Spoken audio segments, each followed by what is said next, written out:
the pumpkin pyre, and Silas's sentence. The air thrummed, not just with autumnal crispness, but with a bizarre heat emanating from the flaming gourd. Silas Grimble gaped, horrified, as Mayor Blackwood's champion pumpkin, an orange titan he'd been polishing for the harvest festival, was consumed by fire. One moment, he was coaxing a gleam from its skin with beeswax. The next, a stray spark from his pipe had ignited it, the blaze blossoming across its surface. Grimble, Blackwood's bellow sliced through the murmurs of the gathering townsfolk. His face flushed a furious purple, his lips compressed into a tight, angry line. He resembled less the benevolent head of Oakhaven and more a cornered Wolverine. Silas, shrinking under the scrutiny, could only stammer, I didn't the spark. Enough, Blackwood roared, his eyes raking over the charred remains of his prize. That pumpkin held such promise, the centerpiece of our celebration, an emblem of Oakhaven's prosperity. And you incompetent fool, have reduced it to cinders. A few nervous titters arose from the villagers, quickly stifled by Blackwood's icy stare. Silas understood his predicament. He always did. Misfortune was a constant companion. You are a curse, Grimble. Blackwood spat, his voice laced with poison. A stain on this community.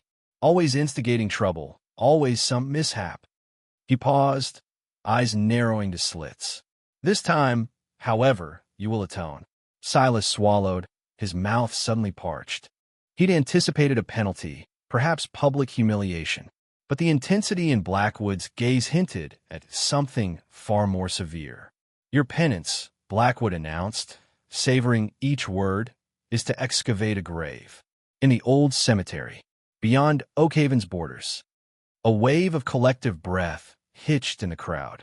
The old cemetery was a forsaken place, avoided even by the bravest souls. It was reputed to be haunted, the soil itself rejecting the deceased. A chilling dread seeped into Silas's bones. He'd heard the tales, whispers of restless spirits and unsettling phenomena. Physical labor was nothing new. His work-worn hands testified to that. But the thought of spending his days in that desolate place sent shivers down his spine. But, Mayor Blackwood, Silas croaked, his voice barely audible. Surely there is another option. I can offer payment. I can work additional hours. Blackwood dismissed him with a flick of his wrist. Your labor is worthless, Grimble. Besides, the graveyard is in dire need of tending. It has suffered from neglect for far too long. And who better to care for the departed than a man who wreaks havoc upon the living? He addressed the crowd, a self-satisfied smirk playing on his lips. Let this serve as a reminder to all. Carelessness bears consequences. Defiance will be punished. Two imposing guards, their expressions unreadable, advanced and seized Silas by his arms. He offered no resistance. What good would it do? He was ensnared, as always, in the tangles of his wretched luck. As they escorted him away, Silas caught Alara, the baker's daughter. Her face showed both pity and concern. It offered a small measure of comfort. The guards led Silas to the edge of town, where a battered wheelbarrow and a corroded shovel awaited him. The cemetery loomed in the distance, a dark blemish on the horizon. This is it, Grimble, one guard said, his tone devoid of empathy. Your new abode. Silas glanced at the wheelbarrow, then the shovel, then the cemetery. A surge of despair threatened to drown him. He was isolated, abandoned, condemned to a life among the dead. With leaden limbs, he picked up the shovel. The cold metal scraped against his skin. He deposited it in the wheelbarrow, the sound echoing in the still air. He began the long, arduous trudge towards the graveyard, each step a testament to his misfortune. The sun began its descent, casting elongated, spectral shadows across the stark landscape. The wind keened through the skeletal trees that encircled the cemetery, carrying the mournful cries of unseen creatures. As he neared the gates, Silas felt a palpable sense of foreboding. The air hung heavy with the scent of decay, the silence broken only by the whisper of leaves and the groan of the ancient headstones. He hesitated at the entrance, his hand shaking as he reached for the rusted latch. He understood that crossing that threshold meant there was no return. He was stepping into a realm of shadows and secrets, with a boundary between life and death blurred. He was entering his own personal purgatory, courtesy of Mayor Thaddeus Blackwood and his cremated cucurbit. Taking a shaky breath, Silas shoved open the gates and entered the graveyard. The earth beneath his feet felt frigid and unwelcoming. He dragged the wheelbarrow behind him, its squealing wheels a dolorous soundtrack to his banishment. He was there, utterly alone. He had no inkling what the days, weeks, or months ahead held. All he knew was that he had a grave to excavate and a life to somehow endure amongst the specters of Oakhaven's past. A coffin unearthed. The cemetery hummed with unseen activity. Wind spiraled through the oak's arthritic limbs, their bare branches like witches' claws against the fading light. A chorus of crickets offered a dreary counterpoint to the frantic drumbeat in Silas's chest. The shovel, cold against his palm, offered meager reassurance against the encroaching dread, a suffocating blanket woven from shadows and fear. He picked a spot, hoping its arbitrariness would appease whatever watchful spirits lingered among the tilting, lichen-eaten headstones. The shovel plunged, the earth yielding with a sighing resistance. The initial scoops were effortless, but a frantic energy soon seized him, a desperate race against the encroaching terror. Each spadeful felt like a minor triumph over the dread threatening to drown him. A chill intensified, the sibilant whispers amplified, or perhaps his heightened senses were playing tricks fueled by the oppressive ambience. He paused, wiping grime across his brow, the reek of damp soil and decaying leaves a sharp reminder of his morbid task. A shiver traced his spine, despite his efforts. Deeper now, the hole widened into a gaping abyss. The shovel met resistance, something solid. Not stone, he knew. Rock was rough, uneven. This felt smooth, almost polished. A dangerous spark of curiosity ignited amidst his despair. He dropped to his knees, ignoring the complaints of his weary muscles, and brushed away the loose soil. Wood, dark, flawlessly preserved wood. Unlike the rotted remnants of older caskets he'd glimpsed in collapsed graves, this was pristine, almost impossibly so.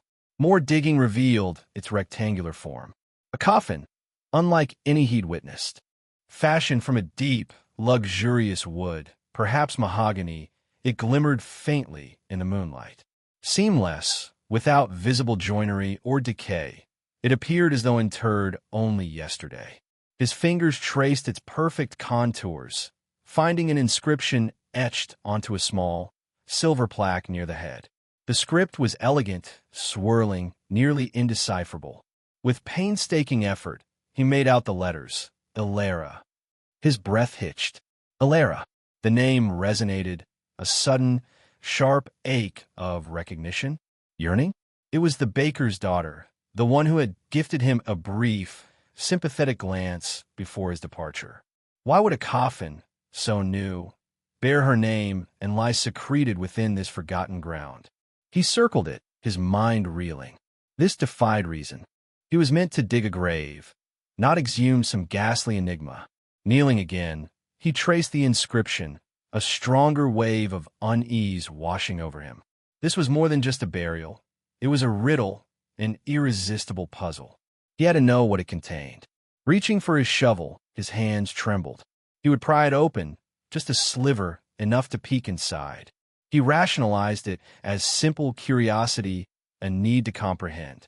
But deep down, he sensed a deeper impulse, a pull toward the unknown. He positioned the shovel against the coffin's side, near the head. He inhaled deeply, his pulse a frantic thunder. He was about to break the seal, to violate the rest of whoever lay entombed within. He hesitated. Was he prepared for what awaited him? The whispers in the trees intensified, an urging chorus. Or were they warnings? He couldn't distinguish. He closed his eyes, offering a silent plea to a deity he questioned, and pushed. Ilera's plea. The timber shrieked its objection, the sound amplified by the suffocating silence. Silas gritted his teeth, his muscles screaming as the last stubborn fasteners yielded. He flung the crude lever aside, the metallic thud absorbed by the sodden ground. With trepidation, he raised the coffin's ponderous lid. An involuntary sound escaped him, a breath stolen from the heavy atmosphere. Within, cushioned by time-worn velvet, lay a woman. Not a corpse, not a skeletal remain, but a woman in repose.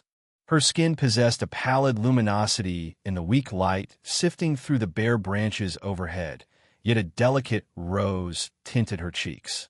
Her chest barely stirred, rising and falling with the faintest of movements. He recoiled, stumbling over a protruding root, his pulse a frantic drum against his ribs. Living. She was alive. Interred alive. He knelt once more, drawing closer, his thoughts in turmoil. Her eyelids fluttered, unveiling irises the hue of the gloaming sky. They dilated as her gaze locked on his, a fleeting spark of terror giving way to hope, perhaps. Who? Who are you? Her voice, a parched rasp, barely cut through the whisper of the leaves. Silas swallowed, his throat suddenly parched.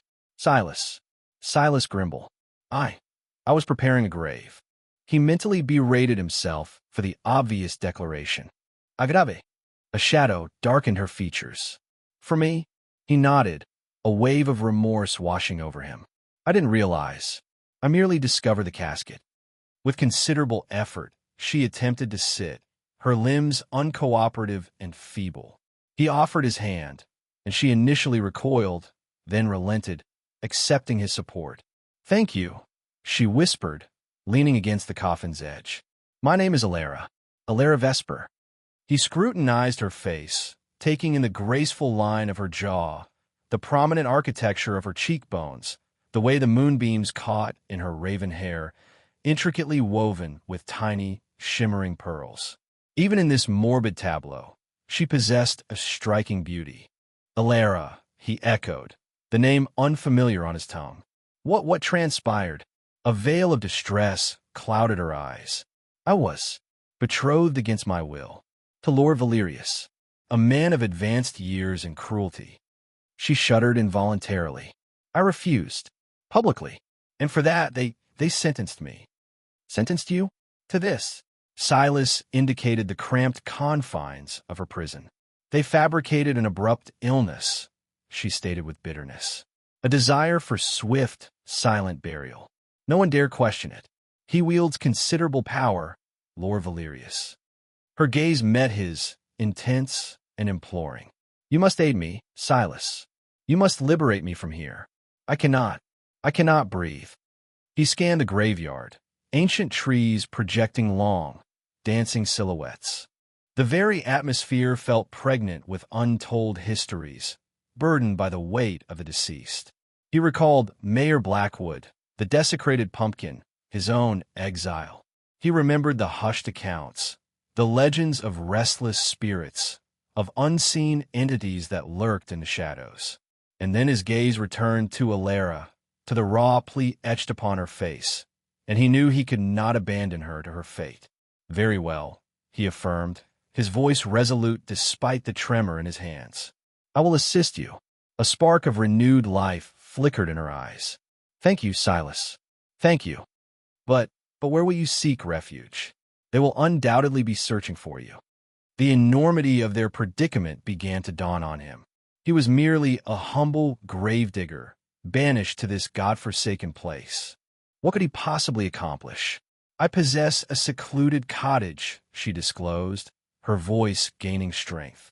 Nestled deep within the whispering woods. It belonged to my grandmother. They remain unaware of its existence. The whispering woods? Silas frowned, apprehension tightening his gut. That is a place actively avoided. It represents my sole recourse, she begged. Please, Silas, will you convey me there? He hesitated for the barest fraction of a moment. He recognized the sheer lunacy of the situation. He was jeopardizing everything, perhaps even his life, for a woman he had only just encountered. Yet something about her, an indomitable spirit shining in her gaze, held him captive. A fortitude, a resilience that resonated deep within his own soul.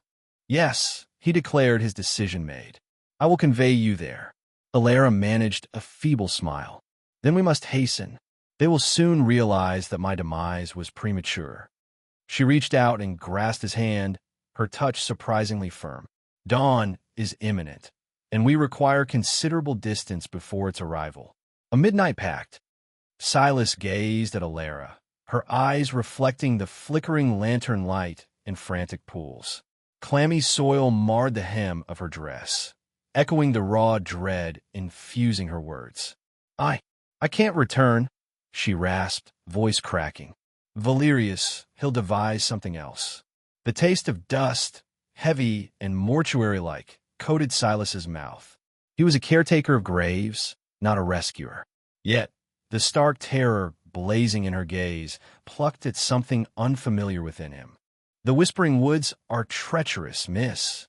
Alara, he murmured, her name a tentative melody against their grim setting. I know, she countered, stealing her voice. But grandmother, she has a haven. Deep within, she can safeguard me. Silas wavered. Assisting her meant defying the mayor, the town, the very laws they lived by. It meant gambling everything that comprised his humble existence. His mind flickered to his small, crowded dwelling, the comforting sense of wood smoke and earth. He envisioned his quiet, self-contained world, a life he'd come to accept, maybe even cherish. But then he met Alara's gaze, her face pale, yet determined, and knew inaction was impossible. All right, he conceded, the word a weighty commitment. I'll aid you. A wave of relief washed over her, momentarily eclipsing the shadows in her eyes. Thank you, she whispered, her voice thick with emotion. Thank you, Silas. You're saving my life. He shrugged, ill at ease with her gratitude. Don't offer thanks so soon. We aren't clear of the graveyard, let alone the woods. He helped her to her feet, wary of the exhumed coffin's jagged edges. A frigid air pricked at their exposed skin. He divested himself of his thick woolen cloak, draping around her. It engulfed her slight form, but the warmth appeared to revitalize her. We must make haste, she urged, her tone sharp with urgency. They'll notice my absence swiftly enough. And Valerius, his reach is extensive. Silas nodded, his thoughts racing. He gripped his shovel, no longer a tool for digging, but a makeshift weapon. The woods are the only recourse. The safest, she insisted. Grandmother, she knows those woods intimately. She'll defend me. They began toward the graveyard gates, their footsteps muffled by the yielding ground. A crescent moon cast long, spectral shadows that danced like uneasy spirits. At the graveyard's edge, Alara halted, clutching Silas's arm.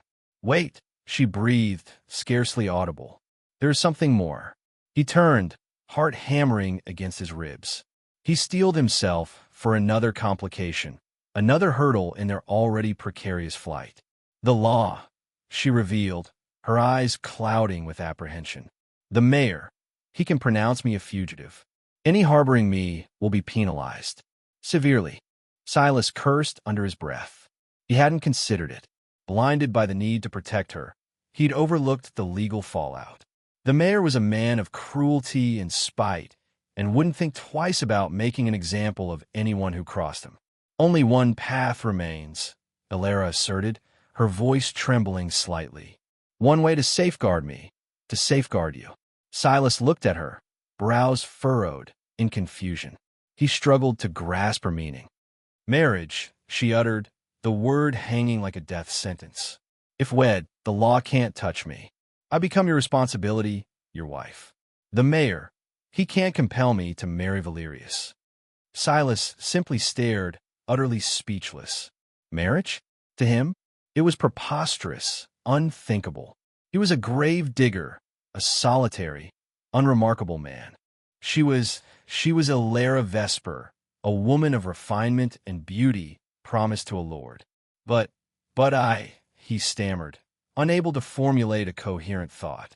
There is no time for debate, she said, her voice unwavering despite her shaking hands. Sunrise approaches.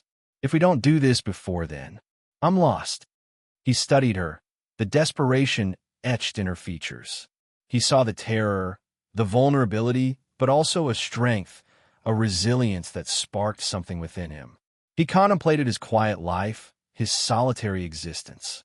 He considered the risks, the dangers, the repercussions.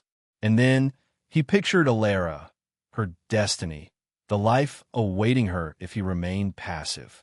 He inhaled deeply, the frigid night air filling his lungs.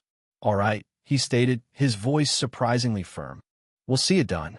"Are you certain, Silas?" she questioned, her eyes searching his face. This is a substantial commitment. "Do we have a choice, truly?" he countered, a wry smile tugging at his mouth. He extended his hand, her skin like ice against his. "Come, Elara. Let's get married." The baker's secret. A violet stain bled across the horizon as Silas and Alara hurried through Oakhaven's still dark streets. Each obscure shape threatened like a lurking predator.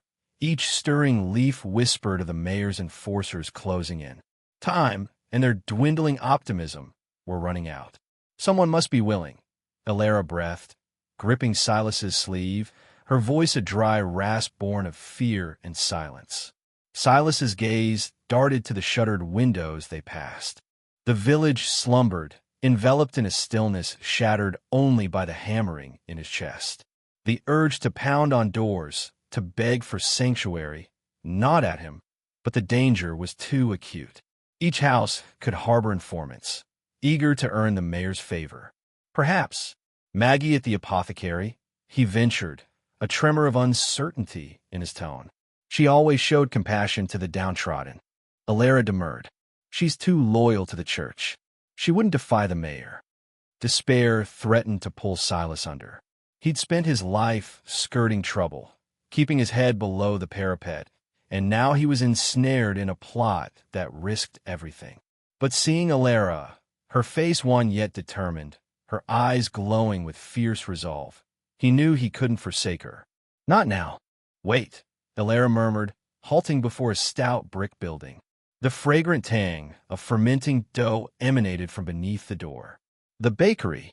Barnaby Crumb is always up before light, preparing his loaves. Silas's brow furrowed. Crumb was a notorious curmudgeon, a man who appeared to relish complaint. A veritable hulk perpetually dusted with flour, his voice grated like a rusty gate. "Barnaby? He loathes people. He'll slam the door."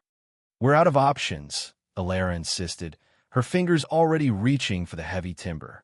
Silas inhaled sharply as Alara rapped. The sound echoed in the pre-dawn hush. An eternity stretched before a lamp flickered, and the door cracked a mere inch. A solitary, wary eye scrutinized them. "What?" Barnaby Crumb's tone was predictably brusque. "Mr. Crumb, we implore you. We require assistance," Alara pleaded, her voice shaky. The eye widened almost imperceptibly as he recognized Alara. The door eased open further, revealing a flower-coated visage above a disheveled nightshirt. "Alara Vesper? What in the blazes are you doing here? Shouldn't you be—" His words dwindled, his gaze traveling between Alara and Silas, comprehension dawning. "We need someone to perform a marriage ceremony," Silas blurted, the words tumbling out in a rush. Barnaby Crumb simply gaped, his jaw slack. He surveyed Alara's tangled hair and borrowed garb, then Silas's smudged face and rumpled gravedigger's clothes. Then a booming laugh erupted, shaking his considerable girth. "Marry you? You too? That's the finest jest I've heard in ages." Silas's spirits sank. He'd been right. Barnaby would mock them, perhaps even betray them. Hold on.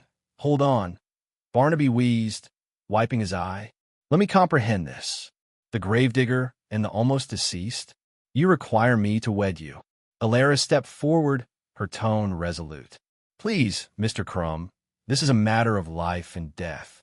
If we're not lawfully wed, the mayor will." Barnaby raised a flowery hand. "Enough with the melodrama. Come in before someone spots you." He swung the door wide enough for them to squeeze inside. The bakery pulsed with warmth and reeked of yeast and cinnamon. Sacks of flour lined the walls.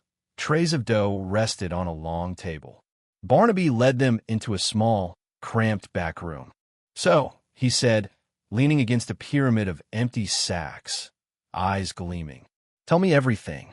Silas and Alara recounted their tale, from the premature entombment to their harrowing escape.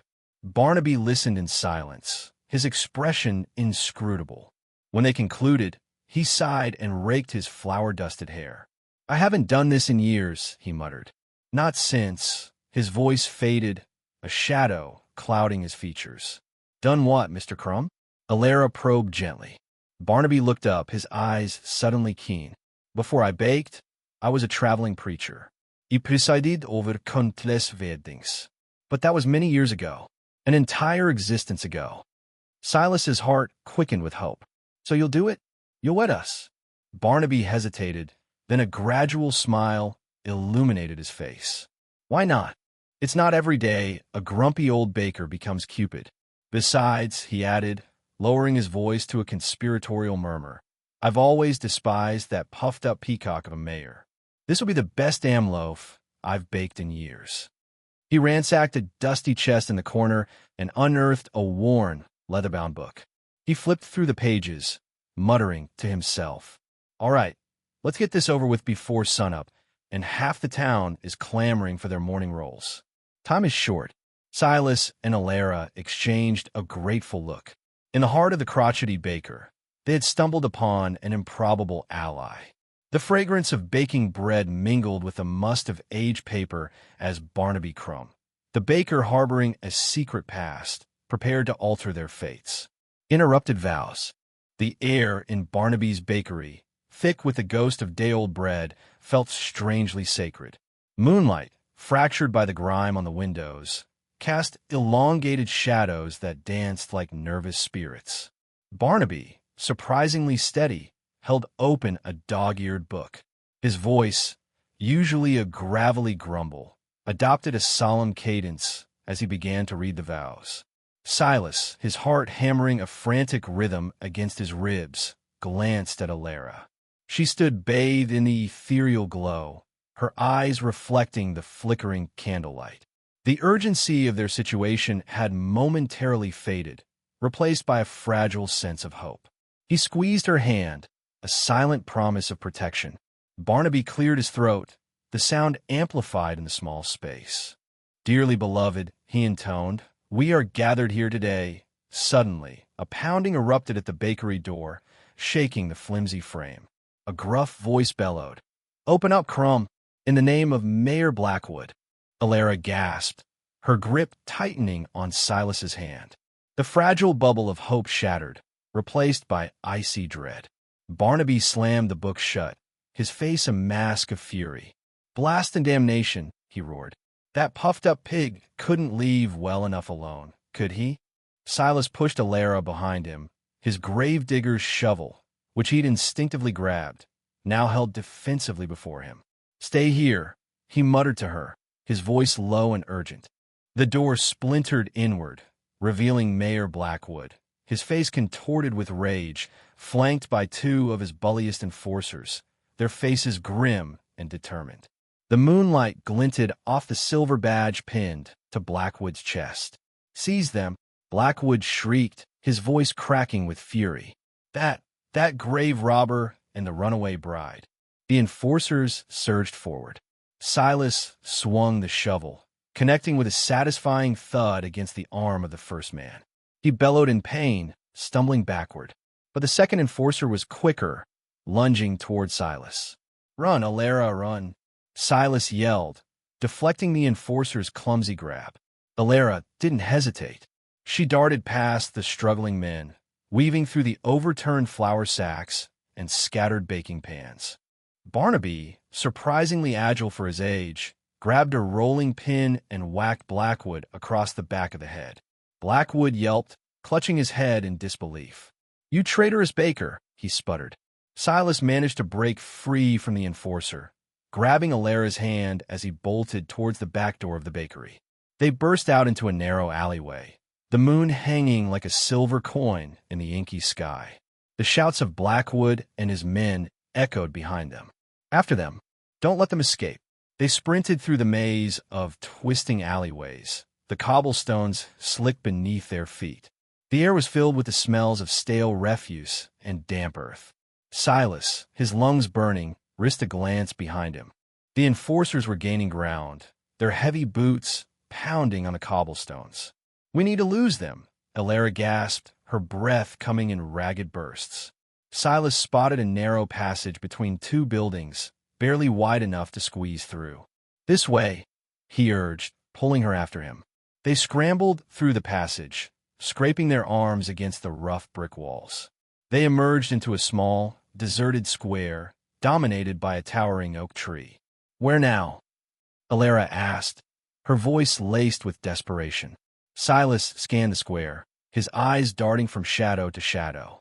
He spotted a drain pipe running up the side of a building. It was a long shot, but it was their only chance. "Can you climb?" he asked, pointing to the pipe. Alara hesitated for a moment, then nodded. "I have to."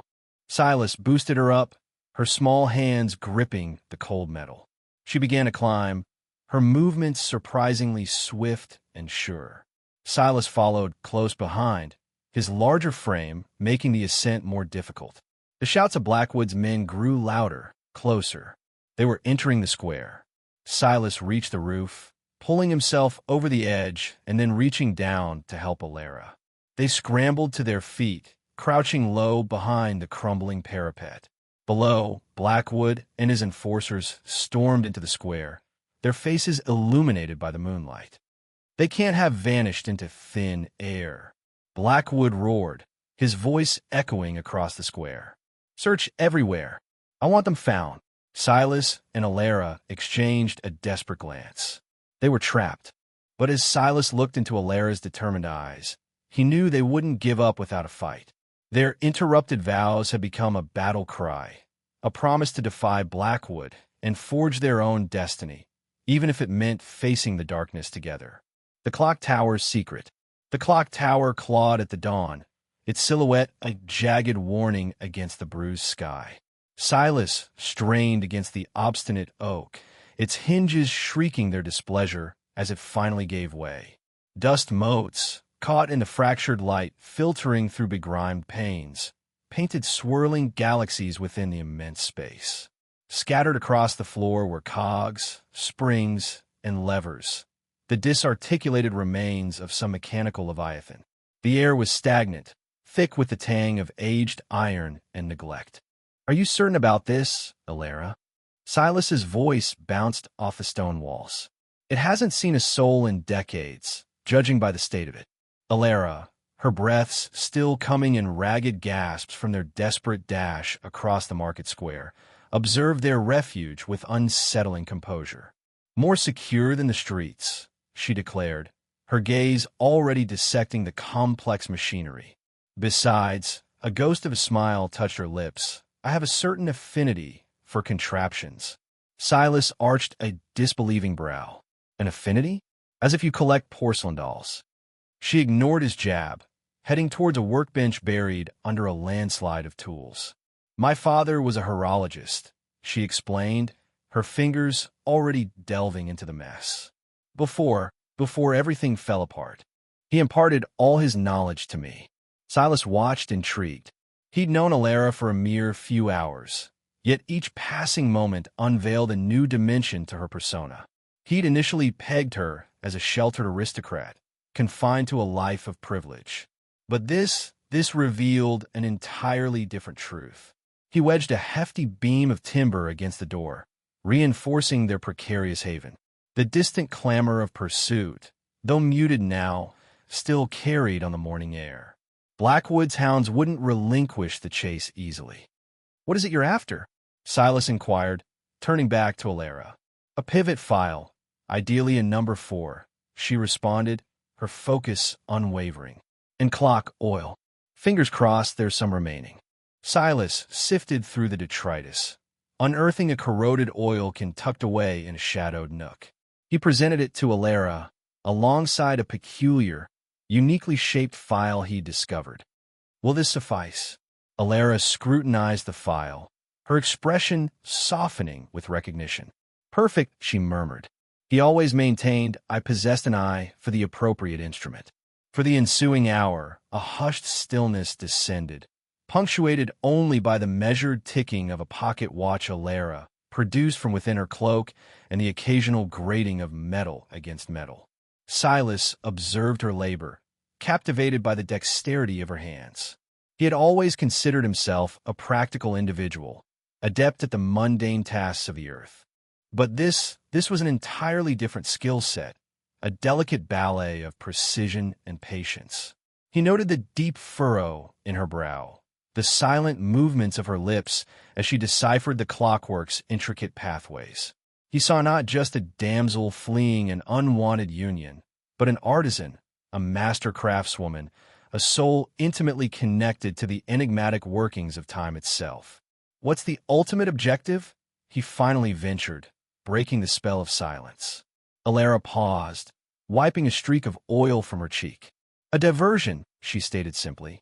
If we can coax this behemoth back to life, the bells will toll. It might lure Blackwood's men away from the city gates, affording us a chance to escape unnoticed. Silas nodded, grasping her intent.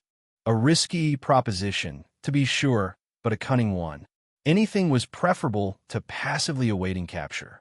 As the first tendrils of sunlight pierced through the grimy glass, bathing the clock tower in a gilded luminosity, Alara straightened, a triumphant spark igniting in her eyes. "That should do the trick," she announced, retreating from the towering mechanism. Now, for the pivotal moment. She extended a hand and gently initiated the pendulum's swing. For a heartbeat, nothing. Then, with a protesting groan and a convulsive shudder, the gears awakened. Tentatively at first, then with accelerating momentum, the clockwork stirred back to existence. The air thrummed with the energy of movement, the rhythmic clatter of interlocking components. Then, the bells erupted in a deafening peal. The sound hammered through the clock tower, a chaotic fanfare that vibrated through the very foundations. Silas winced, shielding his ears. "Perhaps a touch too effective," he muttered. Alara laughed, the sound reverberating through the tower like a celebratory chime. "Come," she urged, seizing his hand. "Let's pray they're sufficiently distracted to overlook our departure." They navigated the winding staircase, the clamorous carillon echoing in their wake, a dissonant symphony masking their retreat. As they emerged from the clock tower and melted into the pre-dawn gloom, Silas acknowledged a singular truth. Life in the company of Alara Vesper would undoubtedly be an adventure. Escape to Willowbrook Cottage. The clock tower's discordant clamor spurred them deeper into the forest's black maw. A mechanical grinding intertwined with the frantic peal of bells, while the shouts of the befuddled guards dissolved into the distance, a fading echo of their predicament. Silas tugged Alara forward, thorns plucking at her gown, each snag a hushed protest against their urgent retreat. He muttered an oath, his gravedigger's hands, usually steady and rough-hewn, now filmed with perspiration. Holding up, he pressed, anxiety lacing his tone. He risked a fleeting look behind them, still unseen, but the air vibrated with the lingering pulse of the alarm. Alara offered a shaky nod, her breath hitching in her throat. Almost just a moment. She sought support from a venerable oak, its branches contorted like grasping claws against the pre-dawn sky. The tower's racket persisted, a relentless countdown to their potential capture. Silas assessed their position. The woodland floor was a treacherous spread of decaying leaves and lurking roots. He needed to locate the trail, imprinted in his mind by Agnes years prior, when she'd coaxed him back from the brink of death. "We can't linger," he urged, a gentle pull on her arm. "Gulme, Agnes's cottage isn't far off." The path, when they finally stumbled upon it, was little more than a game trail, snaking through the dense underbrush. Silas, at home in the quiet company of the cemetery, moved with ingrained grace. Alara, hindered by delicate shoes and the lingering trauma of her ordeal, faltered frequently. He tightened his hold, bearing some of her weight, the slenderness of her frame a poignant reminder of her suffering. After what stretched into an age, a fragile beam of light pierced the foliage. Silas surged forward, a wave of anticipation washing over him. Rounding a bend, they discovered a small cottage nestled in a secluded clearing. Smoke spiraled languidly from the chimney, an inviting vignette against the forest's dark tapestry. Agnes Willowbrook's home was an oasis of warmth and serenity. Fashioned from roughly cut logs and draped in climbing ivy, it seemed to have sprung organically from the earth itself. Light spilled from the windows, cast by gentle oil lamps, painting dancing silhouettes on the surrounding trees.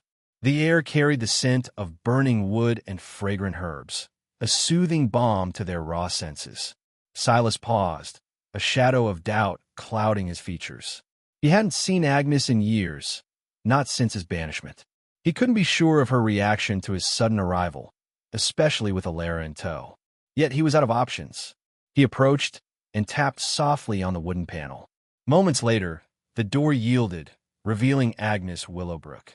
Time had etched lines of wisdom on her face, framed by a silver halo of hair. Her eyes, the shade of verdant moss agate, widened in astonishment, then softened with recognition. "Silas," she breathed, her voice a low, warm rasp. "What brings you to my door?" He moved forward, drawing Alara with him. "We need refuge, Agnes. We're escaping someone." Agnes's gaze swept over them, noting their disarray and the palpable fear radiating from them. Without a word, she moved aside, gesturing them inside. Come in," she said, her tone resolute. "You both look half frozen." The interior of the cottage radiated an even deeper sense of welcome than its exterior. A fire roared cheerfully in the hearth, bathing the cozy space in a golden glow. Shelves lined the walls, overflowing with jars of dried herbs, concoctions, and ancient leather-bound books.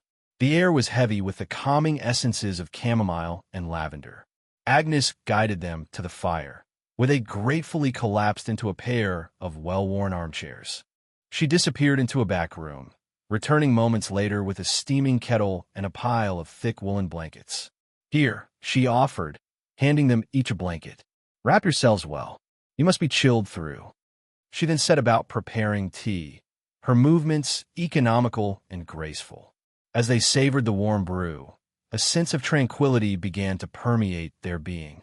The fire popped and crackled, the wind whispered softly outside, and Agnes's presence provided a soothing effect.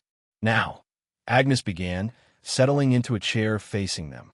"Tell me everything." Silas unfolded their narrative, from the discovery of Alara in the coffin to their desperate flight from the clock tower shadow. Agnes listened intently, her expression somber. When he finished, she gave a slow nod. "So, they attempted to inter her alive," she stated, her voice barely audible. "Those brutes." She reached out and clasped Alara's hand, her touch both gentle and resolute. "You're sheltered here now, child.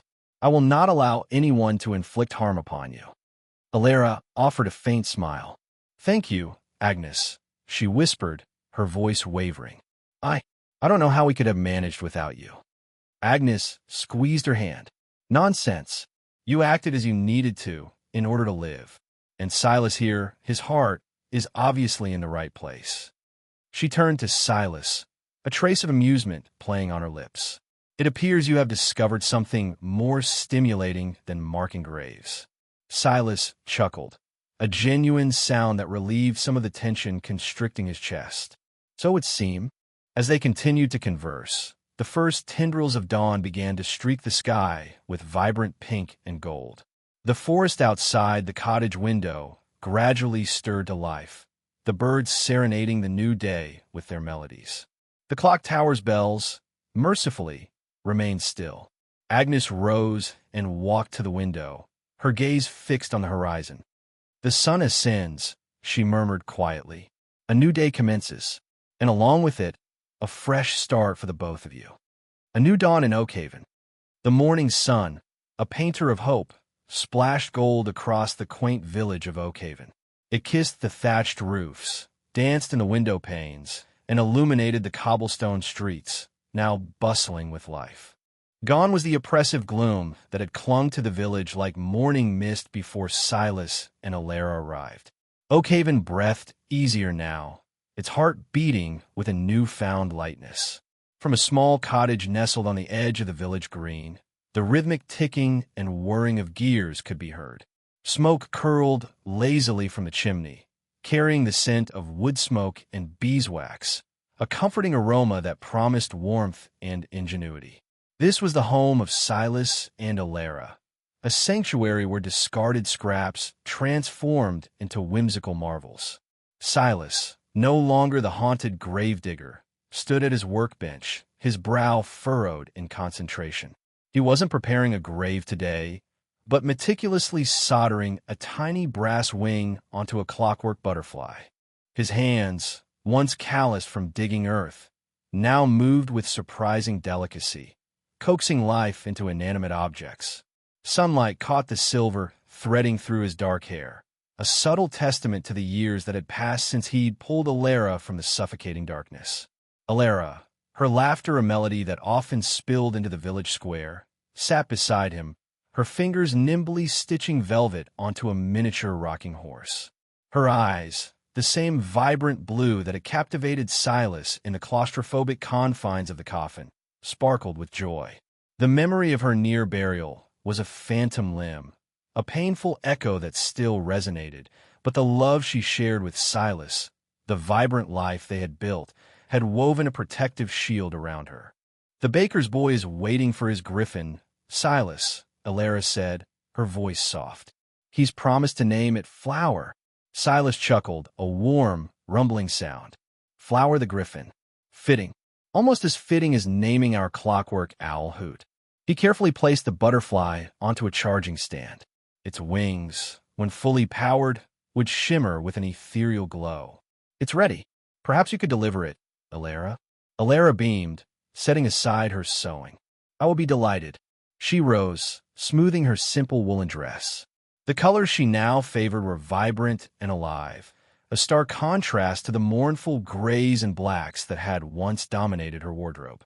They had become known throughout Oakhaven for their clockwork creations. Silas, with his innate understanding of mechanics, and Alara, with her artistic flair, possessed an uncanny ability to breathe magic into their inventions. They crafted everything from whimsical toys for children to intricate automatons that performed helpful tasks around the village. A clockwork scarecrow guarded Farmer Giles' fields, its mechanical crowing warding off pesky birds. A water-powered pump designed by Silas provided a steady stream of fresh water to the village well. But it wasn't just their ingenuity that endeared them to the villagers. It was their kindness, their unwavering willingness to lend a helping hand, their genuine warmth. Silas, once an outcast, now found himself the center of a thriving community. Alara, who had been condemned to death, now radiated life, her presence a beacon of hope and resilience. As Alara walked through the village, carrying the griffin carefully wrapped in a cloth, she was met with smiles and cheerful greetings. Children ran to her, their faces alight with anticipation. "Alara, Alara, have you brought us a news story?" they cried. Alara laughed, her heart swelling with affection. She often told them tales of brave knights, mischievous fairies, and talking animals, weaving magic into their everyday lives. She delivered the griffin to the baker's boy, Thomas, whose eyes widened with delight. "He's magnificent," Thomas exclaimed, clutching the toy to his chest. "Thank you, Alara, thank you." As she made her way back to the cottage, Alara paused by the village green. The sun was high in the sky, casting a golden glow on the scene before her. Children played, their laughter echoing through the air. Villagers chatted, their faces etched with contentment. Oakhaven, once a somber place, had blossomed under the warmth of their presence. She saw Silas emerge from their cottage, carrying a basket overflowing with clockwork birds. He was headed towards the old oak tree at the edge of the green, a place where the villagers often gathered. He planned to release the birds, letting them flutter and chirp amongst the branches, a small act of beauty that brought joy to everyone who witnessed it. Alara smiled, a deep, heartfelt smile that reached her eyes. She knew that their journey had been fraught with danger and hardship, that the scars of the past would always linger. But they had found solace in each other, a love that had bloomed in the darkest of circumstances. And together, they had brought a new dawn to Oakhaven, a dawn filled with hope, laughter, and a magic of clockwork. They were home,